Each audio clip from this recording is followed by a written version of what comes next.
Bonjour, bonjour la famille. Bienvenue sur ce numéro de la table ronde des sciences. Aujourd'hui, nous allons vous parler des intégrales abéliennes. Nous allons nous concentrer sur la première intégrale abélienne. Mais tout d'abord, rappelons qu'une intégrale abélienne est une intégrale de la forme intégrale de f qui dépend à la fois de x et d'une fonction phi de x d de x. Donc ici, concernant notre première intégrale abélienne, nous posons la forme i égale intégrale de r qui dépend de x et de racine de x carré plus 1 d de x. Le problème avec cette intégrale, il nous faut nous débarrasser, sinon enlever la racine carrée qui est ici. Comment faire pour faire cela? Nous posons x qui est égal au sinus hyperbolique de t. Ensuite, nous allons regarder ce qu'on appelle notre élément différentiel d de x, qui est égal au cosinus hyperbolique de t dt. Une fois j'ai ces deux éléments, je vais calculer x carré plus 1.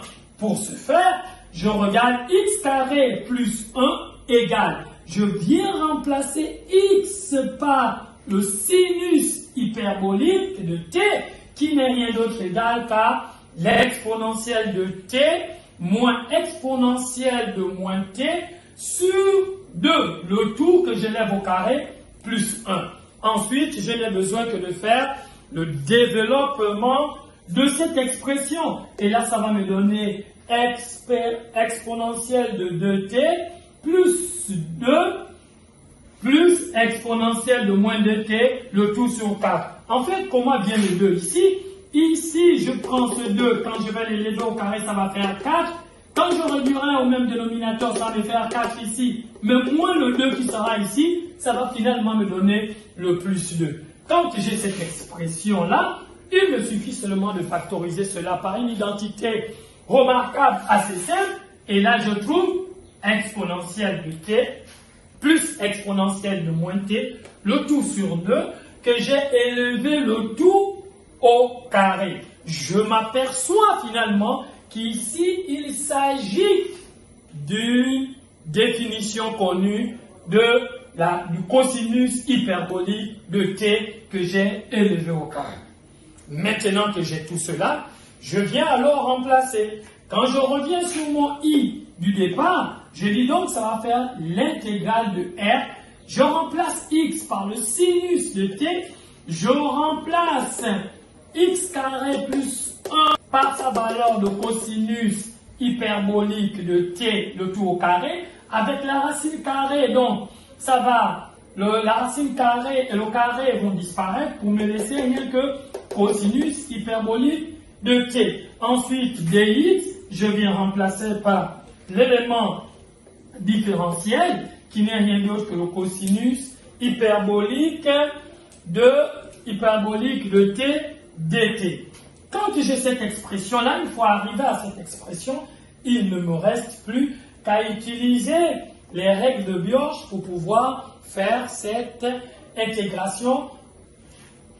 Pour cela, je vous demande de vous référer à notre séance sur les règles de Bioch. Donc, voici un peu pour notre première intégrale abélienne. Nous voici maintenant à mesure de passer à la deuxième intégrale abélienne. Il s'agit de pouvoir considérer cet élément i qui est égal à l'intégrale de r qui dépend de x et de racine de x carré moins 1 d de x. À la différence avec la première intégrale abélienne, c'est qu'ici on avait plus. Alors qu'ici, pour la deuxième intégrale abélienne, nous avons moins. Comment faire pour faire ça? Nous posons x qui est égal au cosinus hyperbolique de t. Une fois que j'ai fait ce changement de variable, il me faut déterminer l'élément différentiel, d de x. Quand je vais regarder d de x, c'est égal à sinus hyperbolique de t dt. Ensuite, je vais pouvoir évaluer x carré moins 1. N'oublions pas que ce que nous voulons, c'est de pouvoir enlever la racine carrée. Une fois j'aurai enlevé la racine carrée, je vais me retrouver avec quelque chose de plus simple.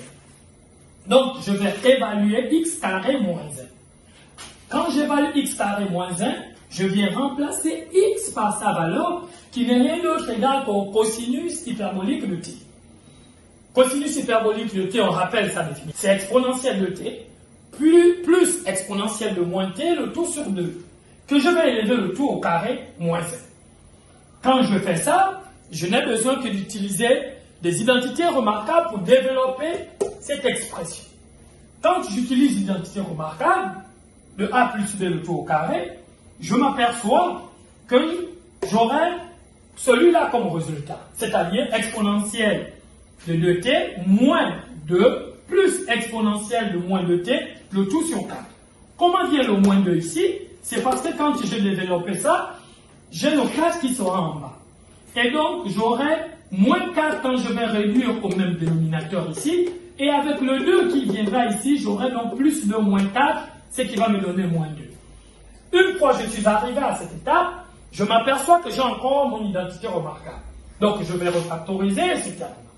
Et je m'aperçois que ça va me donner exponentielle de t moins exponentielle de moins t sur 2, le tout au carré. Je m'aperçois à nouveau que cette expression-là n'est rien d'autre que le sinus, la définition du sinus hyperbolique de t. Donc j'écris sinus hyperbolique de t, le tout au carré. Quand j'ai tous ces éléments, il me suffit finalement de venir remplacer dans i. I égale à l'intégrale de r. Je viens le x, je dis que c'était cosinus hyperbolique de t, donc je viens remplacer par cosinus hyperbolique de t. Ensuite, la racine carrée, je viens à peine de m'apercevoir que x carré moins 1 me donnait le sinus hyperbolique de t, le tout au carré. Donc quand je vais appliquer la racine carrée, ça va disparaître avec le carré, et ensuite pour me laisser sinus hyperbolique de t. Il ne me reste plus qu'à venir remplacer l'élément différentiel dx, qui n'est rien d'autre égal qu'au sinus hyperbolique de t dt. Et quand j'ai cette expression, je m'aperçois que je retrouve les intégrales qui me permettent de pouvoir utiliser les règles de Bioch.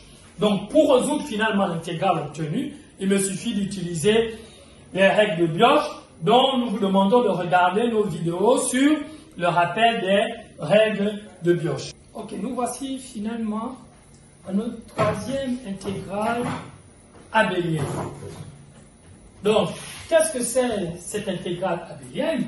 J'ai posé i est égal à l'intégrale de r qui dépend de x et de racine de 1 moins x carré. Je rappelle bien la différence qu'il y avait avec la deuxième intégrale abélienne qui lui faisait x carré moins 1. Donc racine de x carré moins 1. Alors qu'ici, on a racine de 1 moins x carré et le tout de x. Pour faire cela, je rappelle bien la difficulté que nous avons, c'est la racine carrée de 1 moins x carré. Nous voulons enlever cette racine carrée. Pour ce faire, nous allons poser x égale à sinus t.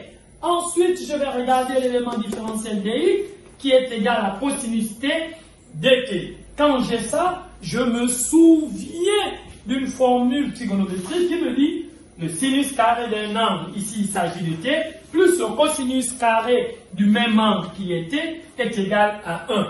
En ce moment, je peux aller évaluer 1 moins x carré. Quand j'ai 1 moins x carré, je dis bien que c'est égal à 1 moins le sinus carré de t, qui n'est rien d'autre que la valeur de x. Et en ce moment, je m'aperçois que c'est égal à cosinus carré de t. Ainsi, je reviens écrire ma troisième intégrale abélienne, i égale à l'intégrale de r qui dépend de sinus t parce que je posais que x est égal à sinus t.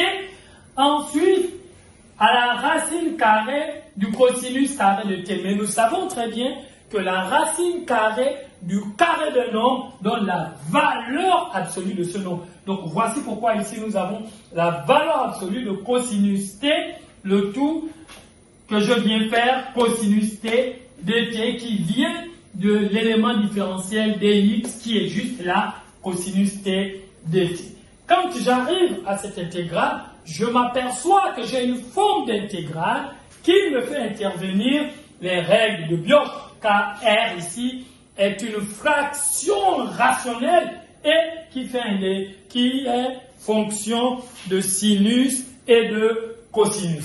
Il me suffit d'appliquer les règles de Biot pour pouvoir finalement résoudre ce I transformé. Donc nous voici finalement à la fin de notre troisième intégrale abélienne. Nous sommes arrivés au terme de ce rappel sur les intégrales abéliennes.